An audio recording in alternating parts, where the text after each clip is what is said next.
सत्ता स्वार्थ के लिए हम देश का विभाजन करवा दें? इससे निम्न स्तरीय हरकत दूसरी हो नहीं सकती। और 1947 में यही हुआ था इस देश के साथ। महोदय, मैं फिर इस सदन में रखना चाहता हूं और अपने विपक्ष के मित्रों को भी, जो जाति जाति की रट लगाते हैं ना, इनको भी मैं बताना चाहता हूं, आजादी की लड़ाई में 2 दलित नेता इस देश के अंदर थे। एक बाबा साहब डॉक्टर भीमराव अंबेडकर और दूसरा श्री जोगेंद्र नाथ मंडल। ये 2 नेता थे, नेता प्रतिपक्ष में आप चाहूंगा नोट करें और इसको, इन दोनों की कथा को सुने, क्योंकि उम्र के साथ आपको प्रवचन सुनने का अभ्यास हो रहा है। मुझे बहुत अच्छा लगा है और एक अच्छी शुरुआत है। प्रवचन सुनता भी ठीक से हूं। नहीं, मैं आपके पूरे भाषण के दौरान बैठा रहा, और मैं इसलिए बैठा रहा कि भाई एक तो आप बलिया के हैं और बीच में कहीं ऐसा ना हो कि हमारे यहां से सुरेंद्र सिंह उठ खड़े हो जाएं, तो इसलिए मैंने कहा मैं स्वयं यहां बैठे रहता हूं। तो मैं इसलिए बैठा रहा कि नहीं, मैं पिछली बार नहीं बैठ पाया था, इसलिए इस बार मैं स्वयं ही आपके लिए बैठूंगा। लेकिन हमें इन चीजों को जानना पड़ेगा। देखिए, सत्ताएं आएंगी जाएंगी, महत्वपूर्ण ये नहीं है, महत्वपूर्ण देश है। इस देश से बढ़कर कुछ नहीं हो सकता, हमारे देश कुछ नहीं हो सकता है। और इसलिए इन 2 नेताओं की कथा को हर भारतवासी को सुनना चाहिए और तब सीए पर अपना जवाब भी तलाशना चाहिए। 1946 में जब नेशनल असेंबली के इलेक्शन हो रहे थे, तो कांग्रेस ने बाबा साहब भीमराव अंबेडकर को मुंबई सीट से हरवा दिया था। बाबा साहब भीमराव अंबेडकर हारे, तब बाबा साहब भीमराव अंबेडकर को कोलकाता से अपनी सीट छोड़ने वाले कोई नेता थे 1946 में, तो वह थे जोगेंद्र नाथ मंडल। 1940 के दशक में देश के अंदर दलितों, वंचितों और केवल देश ही नहीं, दुनिया के ये आवाज बने थे दोनों नेता। लेकिन 1946 में एक तरफ बाबा साहब भीमराव अंबेडकर को प्रलोभन दिए जा रहे थे। किसने नहीं दिया? जिन्ना ने दिया, हैदराबाद के निजाम ने दिया, जूनागढ़ के नवाब ने दिया। लेकिन बाबा साहब भीमराव अंबेडकर, उन्होंने कभी अपने मुद्दे से टस से मस नहीं हुए। उन्होंने कहा था कि मैं जानता हूं कि भारत के दलितों और वंचितों का हित कहां सुरक्षित है।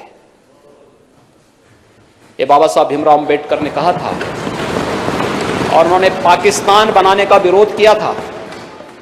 बाबा साहब भीमराव अंबेडकर पाकिस्तान बनाने का विरोध किए थे, पुरजोर विरोध किया था। लेकिन जोगेंद्र नाथ मंडल जिन्ना के बहकावे में आ गए, देश विभाजन का समर्थन कर दिए, पाकिस्तान चले गए। बाबा साहब भीमराव अंबेडकर आजाद भारत में भारत के कानून मंत्री बनते हैं।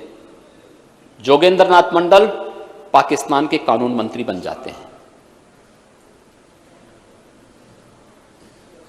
बाबा साहब भीमराव अंबेडकर भारत के संविधान के शिल्पी बने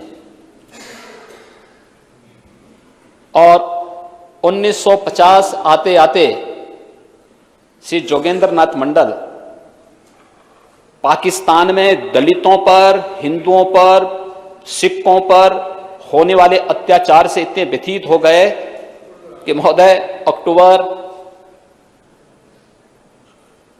1950 को वे वापस भारत भाग के आ गए और कलकत्ता में आकर के एक शरणार्थी का जीवन यापन करने लग गए। 1950 से लेकर के 1966 तक जोगेंद्र नाथ मंडल गुमनाम जीवन जिए भारत के अंदर और अंत में उनकी गुमनाम मौत हो गई। कोई जोगेंद्र नाथ मंडल के बारे में वर्तमान की कोई पीढ़ी नहीं जानती होगी, कोई नहीं जानती। देश के साथ गद्दारी करने वालों को इसी प्रकार की गुमनाम मौत मरनी पड़ती है।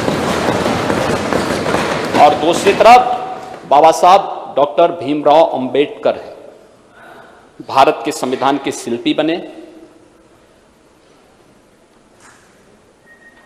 भारत के अंदर किसी भी राष्ट्रीय नेता के इतने स्मारक और इतने स्थल नहीं होंगे। प्रधानमंत्री मोदी जी ने बाबा साहब भीमराव अंबेडकर से जुड़े हुए 5 स्थानों को पंच तीर्थ के रूप में भी विकसित कर दिया। मऊ छावनी मध्य प्रदेश, जहां उनका जन्म हुआ, भव्य स्मारक बना है बाबा साहब का। इंग्लैंड में रहकर के, जिस भवन में रहकर के उन्होंने उच्च शिक्षा अर्जित की, भारत सरकार और महाराष्ट्र की भारतीय जनता पार्टी की तत्कालीन सरकार ने उस भवन को खरीदा। अनुसूचित जाति जनजाति के बच्चों को वहां जाने की व्यवस्था, स्कॉलरशिप की व्यवस्था, कॉर्पस फंड बना करके उनके लिए वहां पर व्यवस्था की और वहां पर बाबा साहब भीमराव अंबेडकर का स्मारक इंग्लैंड में बनवाया। दिल्ली में जिस भवन में रह करके उन्होंने सार्वजनिक जीवन अपना जिया, वहां पर एक इंटरनेशनल अंबेडकर स्मारक, वहां पर भी भव्य स्मारक बना है। कभी जाकर के देखें लोग, इनकी आंखें चौधिया जाएंगी।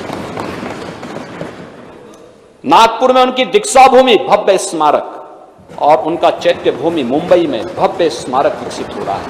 यह है सम्मान।